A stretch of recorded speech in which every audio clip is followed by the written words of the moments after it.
नमस्कार, मैं अनुज नरवाल रोहत की। आप देख रहे हैं अलग हरियाणा। आज बड़े इवेंट हो गए हरियाणा के संदर्भ में। हम देखें तो आम आदमी पार्टी ने केजरीवाल का जो गिरफ्तारी था उसके विरोध में कुरुक्षेत्र में प्रदर्शन हुआ। वहीं दूसरा घटनाक्रम कुरुक्षेत्र के ही नेता के साथ यानी कि राजकुमार सैनी दिल्ली पहुंच गए और वहां पर बड़े नेता राहुल गांधी, खड़गे, इन तमाम लोगों के साथ बातचीत हुई। वहां पर कॉन्फ्रेंस भी हुई। उस पर हम जाएंगे इन 2-3 मुद्दों के ऊपर। हमारे साथ अविनाश जी हैं। तो आज तो ओबीसी के लीडर कहे जाते हैं राजकुमार सैनी, काफी वक्त से ओबीसी की आवाज उठा रहे हैं जी। और अचानक वहां पर अवतरित हो गए। वहां राहुल गांधी साथ में बैठे थे, खड़गे साहब बैठे थे और कई नेता वहां पर बैठे थे।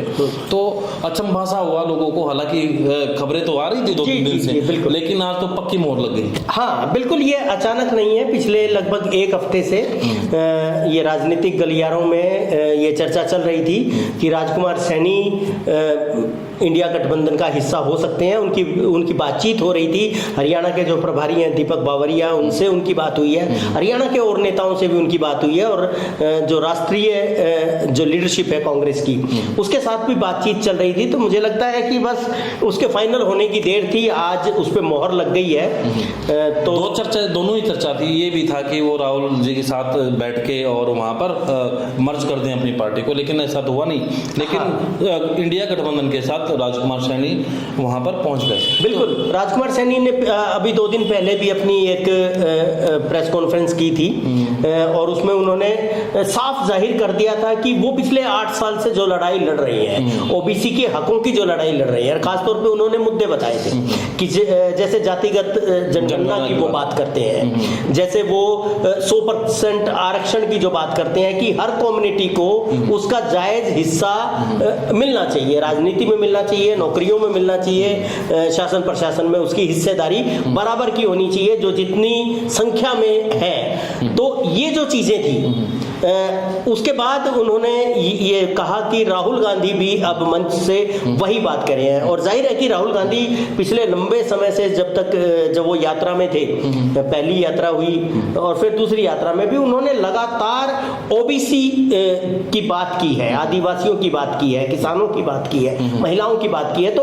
उसमें जो ओबीसी पे उनका बहुत ज्यादा कंसंट्रेशन रहा है। जातिगत जनगणना की वो बात करते रहे हैं और आश्वासन देते रहे हैं कि अगर कांग्रेस की सरकार आती है, इंडिया गठबंधन की सरकार आती है, तो वो जातिगत जनगणना करवाएंगे और फिर उस पे उनको जायज हक देंगे। तो आज कोई शर्तों की भी बात हुई कि टिकट विकेट या इतना देंगे, कुछ इस तरह की खबरें निकल कर आई क्या? देखिए, जहां तक शर्तों की बात है तो ये ओपन होने वाली चीजें नहीं होती हैं, क्योंकि जब भी कोई एक दूसरे में अलायंस होता है तो वो कहा यही जाता है कि अनकंडीशनल है।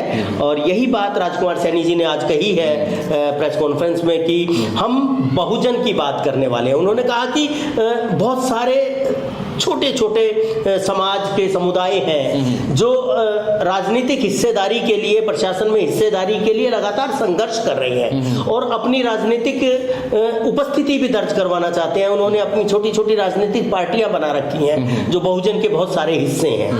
तो उनकी लड़ाई जब कांग्रेस लड़ रही है तो फिर ये सबका ये बनता है कि वो सब उस लड़ाई को मजबूत करें। अकेले लड़ने से ज्यादा बेहतर है कि जो बड़ी लड़ाई चल रही है उसका हिस्सा बन जाएं और एक बड़ा मूवमेंट देश में चले। तो ये थी एक बात। जबकि जो अंदर से कुछ चीजें आ रही हैं उसमें यह था कि देखिए, पॉलिटिकल पार्टी है, तो लोकतंत्र सुरक्षा पार्टी है, पॉलिटिकल पार्टी है, इच्छाएं भी है, जरूरत भी है। जरूरत भी होती है कि पॉलिटिकल पार्टी को जिंदा रखने के लिए लोकतंत्र में यही एक जगह है कि आप 5 साल के बाद इलेक्शन आएंगे तो इलेक्शन में वो हिस्सेदारी करेंगे और अपनी उपस्थिति दर्ज करवाएंगे। तो ये कहीं ना कहीं ये है चीज कि वो अपनी उपस्थिति कहीं ना कहीं दर्ज करवाएंगे। तो कहां से करवाएंगे, कैसे करवाएंगे? 2 सीटों की चर्चाएं चल रही हैं, जो खबरें आ रही हैं। हालांकि वो सूत्रों के हवाले से हैं, जब तक मोहर नहीं लगती वो पुख्ता नहीं होती। लेकिन जो है कि राजकुमार सैनी चाहते हैं कि सोनीपत से चुनाव लड़े, लेकिन जो कांग्रेस का खेमा है वो चाहता है कि वो करनाल से, जहां से पूर्व मुख्यमंत्री मनोहर लाल खट्टर हैं, वहां पे सामने आए। 2 सीटों की चर्चाएं हैं। बिल्कुल, देखिए, राजकुमार सैनी की जो कर्म भूमि रही है वो कुरुक्षेत्र रही है। वो कुरुक्षेत्र से सांसद रह चुके हैं और उसी इलाके से वहीं से विधायक भी चुन के आए हैं और मंत्री रहे हैं, 2 बार मंत्री रहे हैं। हालांकि उन्होंने मंत्री पद छोड़ा है और सांसद रहते हुए भी अपनी पार्टी से उन्होंने बगावत की है, उसके अगेंस्ट जो लाइन है उस पर वो चले हैं। तो जुझारू व्यक्तित्व है, तो कुरुक्षेत्र उनकी जगह बनती थी। लेकिन कुरुक्षेत्र में जिस तरह से हमें लग रहा है कि कांग्रेस ने जो इंडिया गठबंधन का जो दूसरा दल है आम आदमी पार्टी, उसके साथ जो अलायंस किया है, तो कुरुक्षेत्र में जगह नहीं बची अब किसी और अलायंस के लिए। तो दूसरी तीसरी जो जगह बनती है वो सोनीपत इसलिए हो सकती है कि राजकुमार सैनी ने पिछले दिनों जो विधानसभा का चुनाव लड़ा था, वो सोनीपत जो लोकसभा है उसके अंतर्गत आता था, अच्छा खासा मार्जिन उन्होंने हासिल किया था। पिछले लोकसभा चुनाव में भी आपको याद होगा अनुज, बिल्कुल आखिरी समय तक राजकुमार सैनी सोनीपत से पर्चा भर रहे हैं, ये आ रहा था। अंत में फिर ये हुआ कि वो पर्चा नहीं भर पाए, 5 बज गए हैं, तो किसी और जो दूसरे प्रत्याशी थे उनको उन्होंने उठाया था, वो एक महिला प्रत्याशी थी कमलेश शायद, उनको उठाया था, तो उन्होंने चुनाव लड़ा था। तो सोनीपत उनका आना जाना रहा है, सोनीपत से एक इच्छा रही है चुनाव लड़ने की। लेकिन मुझे लगता है कि ये राष्ट्रीय स्तर पे जो बातचीत हुई है राजकुमार सैनी की, तो राज्य के स्तर पे अगर चर्चा होगी तो मुझे लगता है कि भूपेंद्र सिंह हुड्डा जो विपक्ष के नेता है, कांग्रेस के बड़े नेता है, उनसे भी बातचीत होनी है और उसमें उनका जो पक्ष रहेगा, उनका शायद पक्ष ये रहेगा कि राजकुमार सैनी मुख्यमंत्री, पूर्व मुख्यमंत्री जो है, या मैं कहूँ कि सुपर मुख्यमंत्री जो है, उनके खिलाफ चुनाव लड़े। करनाल की बात कर रहे हैं जी। तो आपको ये लगता है कि करनाल से वहाँ पर वो जा सकते हैं? हालांकि मुझे थोड़ा सा ये है कि हिसार में भी वो, क्योंकि अभी जो यहाँ पर आए नहीं है, हिसार में भी खाली है, तो वहाँ भी जा सकते हैं। चुनाव वहाँ भी उन्होंने फाइट किया था उनके कैंडिडेट ने। तो कुल मिलाकर अभी तो सीटों के ऊपर तो हम चर्चा बाद में करेंगे, जब चीज़ें निकल कर आएंगी 1-2 दिन के बाद, या थोड़ा सा वक्त और ले लेंगे जब तक लिस्ट नहीं आती है। इसके इफेक्ट क्या पड़ेंगे? मुझे लगता है, आप ये बताइए कि जो ओबीसी का एक चेहरे के तौर पर लेके आए यहाँ पर बीजेपी ने, अपना सीएम बदल दिया, ओबीसी चेहरा है यहाँ पर नायब सैनी, तो उनका एक कार्ड तो नहीं है, इसलिए वो शायद कांग्रेस को लगा कि यहाँ पर एक ऐसी चीज़ आनी चाहिए। ओबीसी कोई लीडर नहीं था उनके सामने।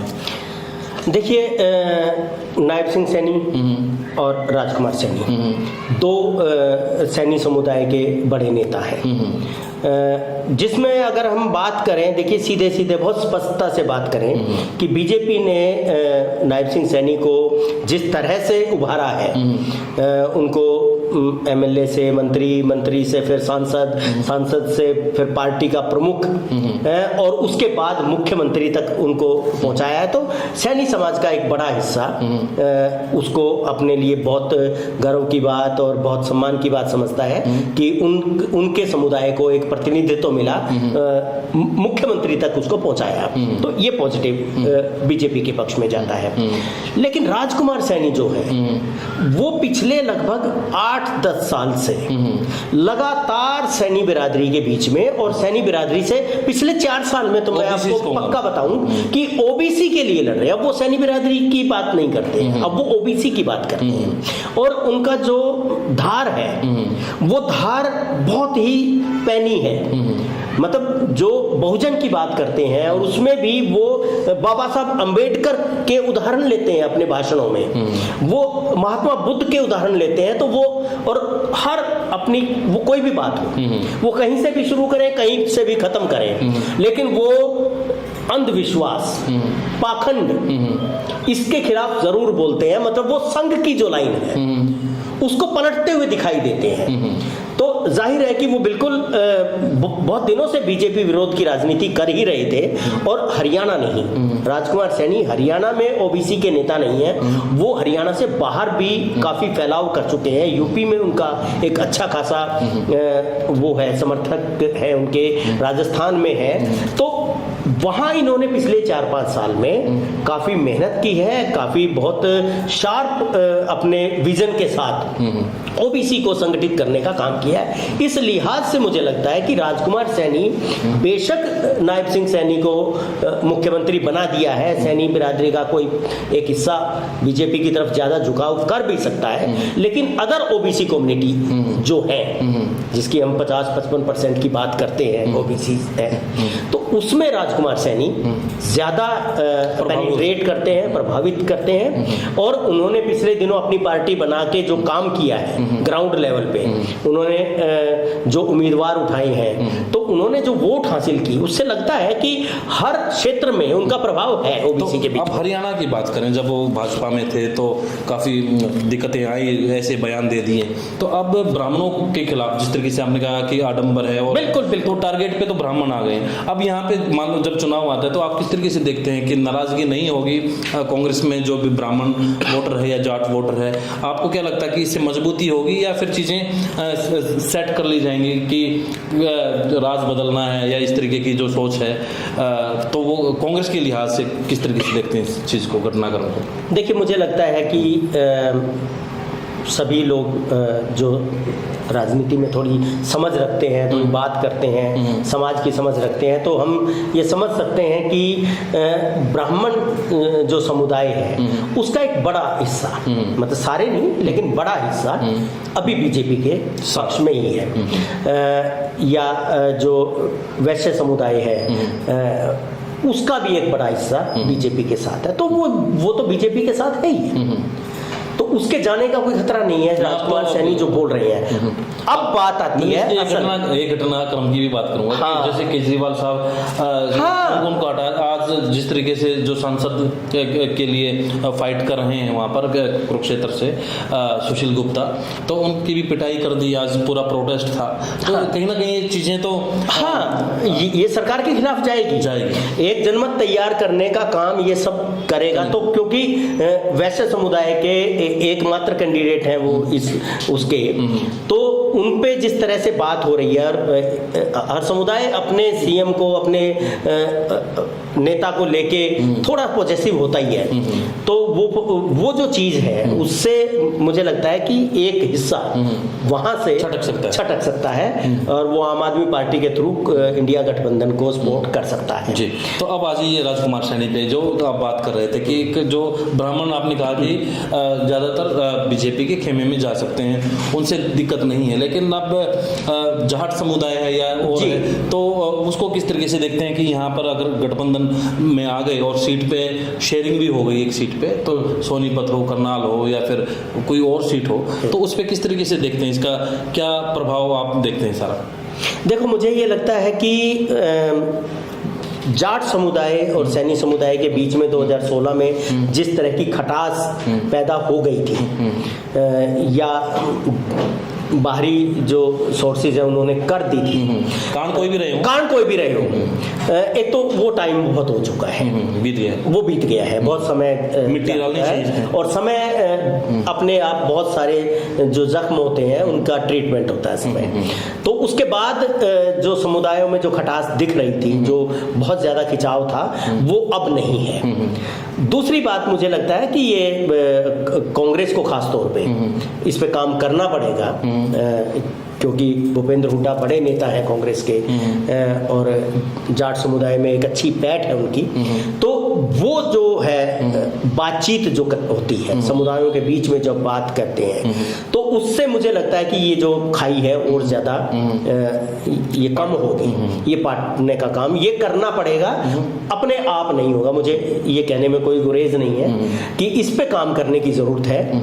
और अगर ये दोनों कृषक समुदाय, क्योंकि दोनों किसान कम्युनिटी है, अगर ये एक दूसरे के साथ आ जाते हैं, हालांकि गांव में साथ रह रहे हैं, सभी साथ हैं, वो तो एक सियासी तौर पर हम बिल्कुल, हालांकि गलत मैं तो मानता हूं कि इस तरीके से जातिगत तरीके से सियासत नहीं होनी चाहिए और ना ही उसके हमें पक्ष देखना चाहिए। राजकुमार सैनी बहुत बार कहते रहे हैं अपने उसमें कि मैं जाट बिरादरी के खिलाफ नहीं हूँ। उन्होंने कहा मेरी तो जितने भी मेरे तो कारखाने हैं उनमें सबसे ज्यादा जाट है, जब उनसे उस समय पे सवाल पूछा गया था तब उन्होंने कहा। अब भी वो यही बात कर रहे हैं, लगातार 3-4 इंटरव्यू उन्होंने पिछले दिनों में दिए हैं। तो उसमें उन्होंने कहा है कि उन्होंने जाट बिरादरी का कोई एक इंटरव्यू उनका दिखा दिया जाए जिसमें उन्होंने जाट बिरादरी के खिलाफ बात की। उन्होंने कहा कि जाट आरक्षण हो लेकिन बाकियों को भी आरक्षण मिल जाए, और वो 100% आरक्षण की बात करते हैं कि जो जितने परसेंट है उसको उतना परसेंट आरक्षण दे दो, क्योंकि हर समुदाय में योग्य लोग हैं। बिल्कुल। तो इसके अभी जो भी है कि अब पहली बात तो यही है कि यहाँ पर वो इंडिया गठबंधन का हिस्सा हो गए हैं राजकुमार सैनी, और उनके साथ बहुत सारे लोग भी थे, आज मौजूद थे। बिल्कुल। और सीट शेयरिंग का क्या होगा अभी, क्योंकि पत्ते खोलते नहीं है राजनेता। अचानक जिस तरीके से आज कॉन्फ्रेंस हो गई, इसी तरीके से कभी लिस्ट में नाम आएगा, कहाँ से आएगा ये हमें नहीं पता। जब होगी अपडेट आपको जरूर बताएंगे, लेकिन हम तो एक चर्चा कर सकते हैं कि 2-3 सीटों के ऊपर यहाँ पर राजकुमार सैनी का या खुद या उनका कोई नुमाइंदा वहाँ पर चुनावी मैदान में आ सकता है। जी बिल्कुल। और साथ साथ में 2 घटनाक्रम हुए यहाँ पर, जो केजरीवाल को गिरफ्तारी हुई और आज प्रोटेस्ट हुआ कुरुक्षेत्र में। आम आदमी पार्टी के जो कैंडिडेट थे यहाँ पर, सुशील गुप्ता, उनको भी चोटें आई हैं, और उससे भी अच्छा खासा जो एक समुदाय है यहाँ पर बनिया समाज, तो वहाँ भी कहीं ना कहीं इस चीज़ का इम्पैक्ट पड़ा कि ये गलत हुआ है। तो अब देखते हैं कि वो चुनावी, क्योंकि अभी हरियाणा में तो लगभग 2 महीने बचे हैं, अब इस दौरान किस तरीके की चीजें बदलेंगी, क्योंकि दिन ब दिन कुछ ना कुछ हर रोज नई चीजें आती हैं, दिन में भी कई बार घटनाक्रम बदल रहा है बार बार, है ना। तो वो चीजें होंगी, हम आपको अपडेट करते रहेंगे। और आपको क्या लगता है कि जो इंडिया गठबंधन हुआ है राजकुमार सैनी की पार्टी के साथ, तो इसका हरियाणा में खासतौर पर हम पूछना चाहेंगे कि आप किस तरीके से देखते हैं कि इससे कांग्रेस को मजबूती मिलेगी या फिर इसका उल्टा भी प्रभाव पड़ सकता है? कमेंट बॉक्स में जरूर लिखिएगा। नमस्कार।